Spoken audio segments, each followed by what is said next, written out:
o Campeonato Paulista tem um novo líder, pelo menos até sábado. O Guarani dorme na liderança, tranquilo, para a alegria da torcida bugrina. O Bugre foi a Ribeirão Preto e venceu o Comercial. Quem conta pra gente é o narrador Odinei Ribeiro. Para salvar o Danilo Sacramento, aí o Ronaldo, contra-ataque do Guarani, bola por dentro, pro Fabinho, pro Fabinho, pro Fabinho! Gol!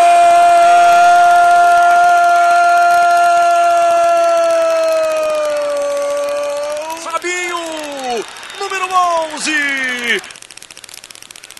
Aí o cruzamento do Wellington, joga na área, tá valendo pro Domingos!